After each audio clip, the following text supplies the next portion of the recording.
सबसे पहले तो गुड आफ्टरनून एंड कॉन्ग्रेचुलेशन। आपका ट्रेलर जो सीरीज़ का ट्रेलर है काफ़ी अच्छा लग रहा है और काफ़ी इंटरेस्टिंग है। तो क्या क्या इंस्पिरेशन थी इस कहानी की, आप कुछ बताएंगे सर? आपसे पहले जानना चाहेंगे बैकग्राउंड से। बेसिकली कहानी इन दो चीज़ों को एक्सप्लोर करती है, ट्रेडिशन एंड टेक्नोलॉजी के बीच में जो एक ग्रे एरिया है हमारा, उसको एक्सप्लोर करती है।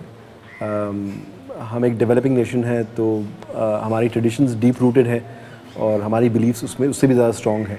लेकिन टेक्नोलॉजी अक्सर ट्रेडिशन के कॉन्फ्लिक्ट में आ जाती है कभी कभी, राइट? तो वो जो एरिया है जहाँ पे हम अपने आप को अक्सर पाते हैं, उसको एक्सप्लोर करने की एक चाह थी। तो वहाँ से जो थॉट निकला वो जाके फिर राइटर्स ने लिखा, एक्टर्स ने परफॉर्म किया और अभी आपके सामने हैं दहन के रूप में। प्रिस्का जी, आपसे जानना चाहेंगे कि आपने इतने सारे किरदार निभाए हैं अलग अलग फिल्मों में, ये किरदार आपके लिए कितना मुश्किल था और कितना ज़्यादा आपको चैलेंजिंग लगा ये किरदार आपको?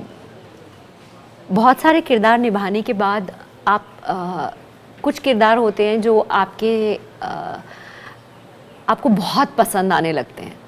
ये जिस तरह की महिला है, आई एडमायर हो, जिस तरह की ये पर्सनालिटी है, it's a beautifully written character. ये बिल्कुल एकदम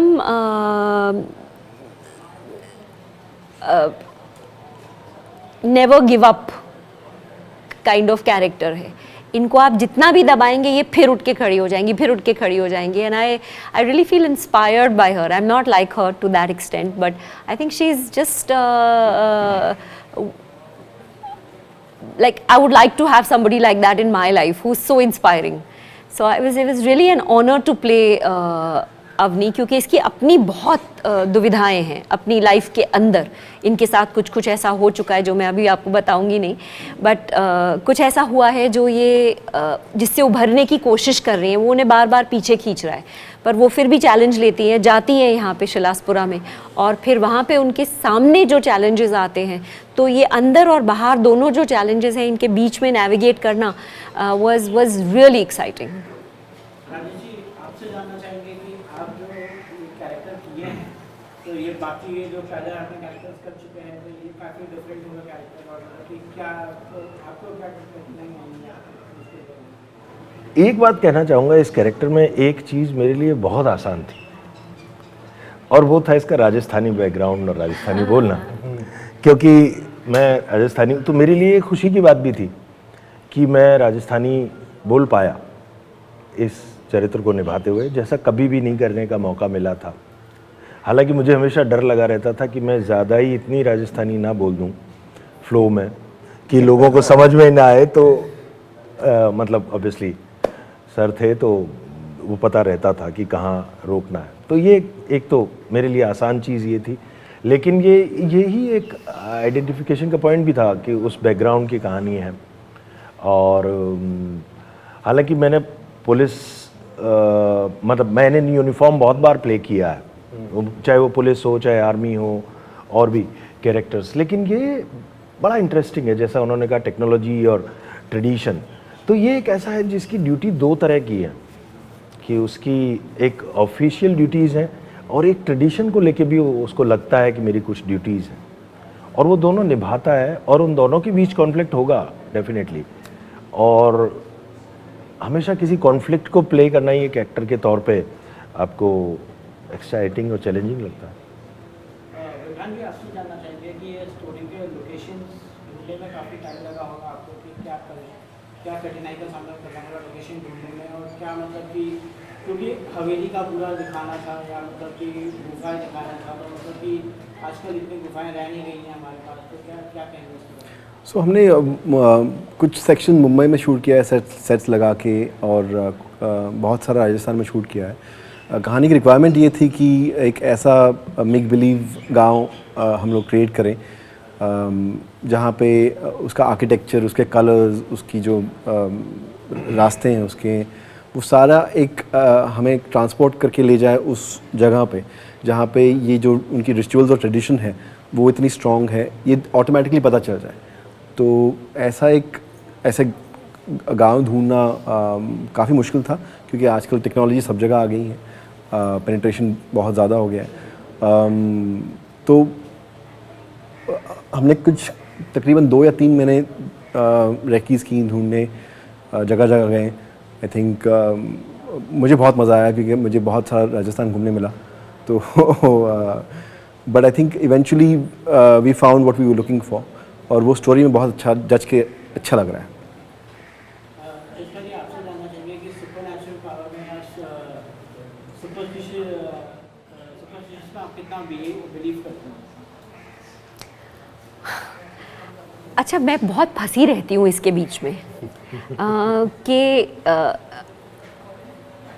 मानना चाहिए या नहीं मानना चाहिए। अब अगर बिल्ली रास्ता काट जाए तो मैं 2 कदम पीछे, मतलब चांस क्यों लेना? You understand what I am saying, कि अगर उसमें आपको ऐसा लगे कि अगर आप क्रॉस करके चले जाएं तो कुछ हो गया तो फिर सोचोगे अरे यार पहले क्यों हमने so I think most of the country, हमारा देश और I would say South East Asia ऐसे ही जीता है कि घर से दही चीनी खा के जाओ, ये करो, मतलब काला धागा बांध के रखो, नज़र उतारो, ऑल ऑफ दीज थिंग्स हमारा रोज़मर्रा की ज़िंदगी में। किसी को आप बोलो इंडिया के बाहर वेस्ट में कि भाई हम क्या कर रहे हैं, मिर्ची लेके दूसरे के आसपास घुमा रहे हैं और उसको जला रहे हैं, तो वो तो बोलेंगे seriously why you wasting chilies, ऐसा बोलेंगे। but for us it's a very normal thing कि अच्छा उसको बुला लिया, अच्छा एक ये करा दिया, कुछ ये पढ़वा दिया, कुछ ये। तो I believe that there are things I don't understand, तो मैं पंगा भी नहीं लेना चाहती। so let's put it that way, that I'm kind of like कि अच्छा ज़रूर कुछ होगा, इतने लोग मानते हैं, इतने लोग विश्वास करते हैं, तो ज़रूर कुछ होगा। बट एक साइंटिफिक, क्योंकि हम लोग वेस्टर्न ट्रेडिशन ऑफ एजुकेशन से आए हैं, तो हमको 2+2 4 है, तो 2+2 कुछ और वेग नहीं है, धुआं नहीं है, तो आपको फिर वो आप क्लैश में ही रहते हैं खुद। और इसी वजह से ये कहानी मुझे बहुत अमेजिंग लगी, क्योंकि साइंस और सुपरस्टिशन के बीच में जो तनाव बना रहता है हमारे सब कॉन्टिनेंट में, ना सिर्फ इंडिया में, but even if you talk about Bhutan, Nepal, Pakistan, India of course, Sri Lanka, पूरा साउथ ईस्ट एशिया, यहाँ पे सब लोगों के ट्रेडिशंस और साइंस के बीच में कंटिन्यूअस कॉन्फ्लिक्ट है। तो I am just constantly thinking के कहाँ पे इसका लाइन कहाँ ड्रॉ करें, and that's what attracted me. Because जैसे राजेश जी ने कहा कि कॉन्फ्लिक्ट ही सबसे प्ले करने में बहुत इंटरेस्टिंग है। अगर कुछ बहुत ही सिंपल सीधा स्पष्ट है तो उसमें कोई मज़ा नहीं आता, but the minute you have a conflict, अब ये तो कहानी के बीचों बीच कॉन्फ्लिक्ट है। So I really enjoyed it for that reason. जी आपसे जानना चाहेंगे, आप कितना बिलीव करते हैं इस चीज़ में? मतलब मुझे नहीं लगता कि भूत होते हैं, लेकिन पर अंधेरे से डरता हूँ मैं माँ वो वाला है आपके फिल्म का गाना। बट तो वैसा नहीं होता कि पता नहीं बचपन से इतना हमारे कहानियाँ सुन के वो डर होता है, तो my logical mind says something else and I feel something else, है ना, वो वाला है। तो कहना ये चाहिए, मतलब मैं साइंस स्टूडेंट हूँ, BSc मैथमेटिक्स में किया, तो वो नहीं है, लेकिन डर तो लग ही जाता है। या राजेश जी आपसे जानना चाहेंगे कि OTT प्लेटफॉर्म की बात की जाए तो मतलब OTT platform, do you think that it's a safe place for actors to play their role? क्योंकि आज जिस हिसाब से फिल्म इंडस्ट्री का माहौल है, तो उस हिसाब से OTT प्लेटफॉर्म एक बहुत ही, आप तीनों से जानना चाहेंगे इसके बारे में। क्या क्वेश्चन क्या है, मैं थोड़ा सा एक बार सर OTT प्लेटफॉर्म की बात की जाए तो मतलब कि आपको लग रहा है कि जिस तरह से इंडियन फिल्म इंडस्ट्री का थिएटर्स का चल रहा है और मतलब जिस तरह फिल्म चल नहीं रही है, तो आपको लग रहा है कि OTT प्लेटफॉर्म एक बहुत ही सेफ प्लेस है आप लोग के लिए यहाँ पे? नहीं, पर्सनली मेरे लिए है, क्योंकि मुझे यहाँ ज़्यादा मौका मिला, इसलिए मेरे लिए वो डेफिनेटली है। लेकिन मुझे लगता है कि फिल्म्स एंड मतलब theatre, cinema and OTT will को एग्जिस्ट ब्यूटिफुली ऑलवेज। इनका कोई कंपटीशन नहीं है मेरे हिसाब से। मुझे लगता है कि कहानी खुद बताती है कि उसे कहाँ आना चाहिए। एक शॉर्ट फिल्म है जो अपने आप अपनी ऑडियंस ढूंढ लेती है। आप ट्रैफिक में, गाड़ी में, छोटे फ़ोन पे शॉर्ट फॉर्म कंटेंट आते जाते मीटिंग्स के बीच में कंज्यूम कर सकते हैं। आपका कंटेंट क्या है वो डिटर्मिन करेगा कि वो कहाँ जाता है। फ़िलहाल जो हम एक इतनी तब्दीली देख रहे हैं, इतना चेंज देख रहे हैं एंटरटेनमेंट के उसमें, वो इस वजह से है बिकॉज वो ओल्डर वे ऑफ वर्किंग चल रहा था, and now the audience has outright rejected that, so they are telling us to think about it. वो बोल रहे हैं कि आप सोचिए कि हमको थिएटर में लाना है तो आप कैसे लाएंगे आप हमको। At the same time entertainment की नीड इतनी ज़्यादा है हमारे अंदर as human beings, and pandemic की वजह से सबको बिंज वॉचिंग की आदत पड़ गई है। 5 घंटे 4 घंटे 6 घंटे में पूरे एपिसोड्स पे एपिसोड्स देख लिए। अब वो आदत जाने से रही, तो वो एक आदत बन गई है और सिनेमा जाने की आदत छूट गई है। तो अब सिनेमा में जाने के लिए नई आदत डालनी पड़ेगी, तो वो नई आदत के लिए नया तरह का कंटेंट चाहिए होगा। But I feel as an actor very selfishly, आप जब किसी किरदार के अंदर घुसते हैं तो आप अपने आप को कहीं भुलाने की कोशिश करते हैं और उस किरदार के सपने देखना शुरू कर देते हैं कि वो कैसे सपने देखता होगा, वो क्या खाता पीता जीता होगा। तो आप सिर्फ 2.5 घंटे के लिए क्यों करें? जब आप कर रहे हैं तो आप 10, 12, 15 घंटे के लिए करें ना, तो ताकि आप अच्छे से घुस सकें उसके अंदर। So that was really wonderful. इसके पहले मैंने हॉस्टेजेस की थी जिसमें भी एक बहुत ही अच्छा कैरेक्टर था, और अब दहन एंड वंडरफुली कॉम्प्लेक्स कैरेक्टर, तो मेरे को बहुत मज़ा आया। और तारे ज़मीन पर में मुझे ऐसा लगा था कि जैसे अंदर गई और फिर बाहर आ गई, लाइक लिटरली किया और ख़त्म। यहाँ पे आपको अच्छा खासा टाइम मिला कैरेक्टर को बहुत अच्छे से जानने के लिए, उसके अंदर घुसने के लिए, उसको एक्सपीरियंस करने के लिए। So that's my take. They will all be there.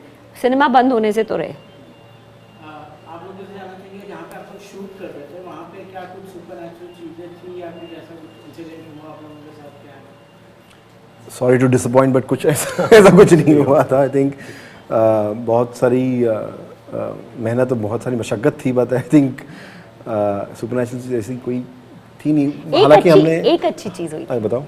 एक अच्छी चीज़ हुई थी। एक बहुत ही टफ नाइट हम लोगों ने शूट किया था। चिराना करके एक गांव है, वहाँ पे रात को शूट करते करते इतने मोटे मोटे कीड़े थे, कुछ कॉकरोच टाइप के, मतलब पता नहीं चल रहा था कि क्या है। मैंने ना उनको उसके बाद देखा है ना उसके पहले देखा है, सिर्फ उसी रात को मैंने वो देखे थे। There were hundreds of them, thousands of them, जहाँ जहाँ शूट करते उड़ रहे थे, इधर उधर भरा पड़ा था पूरा। तो हम लोग काफ़ी विचलित होके आए वहाँ से शूट से, और सुबह सुबह वापस आए, सब सो गए, और फिर जैसे ही लंच के लिए सब मिले शूट पे वापस जाने के लिए, शाम की शूट के लिए, तो सडनली आसमान में 2 रेनबोज दिखाई दिए। तो हम सब इतने खुश हो गए, लाइक हम सबको लगा अक्रॉस कि ये एक ब्लेसिंग है, एक तरह का साइन है, क्योंकि 2 रेनबोज कम ही दिखाई देते हैं। So that was really like क्या सबके सब आ गए बाहर और सब देख रहे थे, and we took pictures and all that was really wonderful. So अगर आप सुपरनैचुरल की बात करें, ज़रूरी नहीं है कि वो भूतिया ही हो अपने नेचर में, वो एक ऐसा भी अच्छा भी सुपरनैचुरल हो सकता है। एक डरावना मेरे साथ एक दिन मेरे होटल के रूम के सामने सांप मरा हुआ पड़ा था। हाँ, इस शूट में। Is it? हाँ, वो क्योंकि वो पूरा पार्क था ना पीछे, उससे आ गया था और वो मरा हुआ था। हाँ, और एक वो सीन हम लोग कर रहे थे वो सचेत के साथ खड़ग वाला, उसमें बिच्छू थे खूब सारे उधर। Oh God. उस हवेली में वो क्या खंडर था। तो डरे हम जानवरों से ज्यादा। सर, आप तीनों से जानना चाहेंगे क्या यूएसपी है इस सीरीज की, और क्या मैसेज देना चाहेंगे अपने फैन को? यूएसपी आई थिंक सीरीज़ का यूएसपी ये है कि एक ही मकसद से ये सीरीज़ बनी है, और वो ये है कि आपको अच्छे से एंटरटेन करें। आप आए अंदर और तभी बाहर निकलें जब ये सीरीज़ ख़त्म हो, और सीज़न 2 का इंतज़ार करें। ये हमारा मकसद है, आप लोगों के लिए बनाया है, बहुत मेहनत से, बहुत प्यार से बनाया है। तो प्लीज़ 16 सितंबर को आप लोग मार्क कर लीजिए, जहाँ पे भी आप कर सकते हैं, कि डिज़नी प्लस हॉटस्टार पे दहन देखना मत भूलिए, because we know you will love it. तो please give us your time to see the first episode, and then I hope that you won't be able to stop. बस वही जो ma'am ने कहा, आई थिंक इससे बेहतर कोई नहीं कह सकता। बट हाँ, बहुत बहुत प्यार से, बहुत शिद्दत से, बहुत मेहनत से बनाई है ये शो, बनाया है शो। 2-3 साल की मेहनत लगा के आई थिंक ये बना है, और बहुत सारे लोगों का एफर्ट लगा है इसके अंदर। और बस वही एक ध्येय से बनाया हमने कि बस लोगों को एंटरटेन करना है, उनको हुक्ड रखना है, उनको एक्साइटेड और थ्रिल्ड रखना है। तो the show promises to be that and more. So please watch it on the 16th of September on Disney Plus Hotstar. मेरा ये कहना है कि 16 सितंबर को जब आप ये सीरीज़ देखेंगे तो आई एम श्योर आप ये कहेंगे कि ऐसी सीरीज़ बनाना बहुत मुश्किल काम है, बहुत टफ काम है ऐसा बनाना। लेकिन आपको ये एक अलग दुनिया, एक हवा, एक उड़ान में ले जाएगा आपको, और साथ ही साथ लेकिन आपको कनेक्ट भी करेगा इमोशनली। तो मेरी इल्तिजा है कि आप डिज्नी प्लस हॉटस्टार में 16 सितंबर को इसे देखना शुरू करें और दूसरे लोगों को भी बताएं। Thank you. Thank you so much.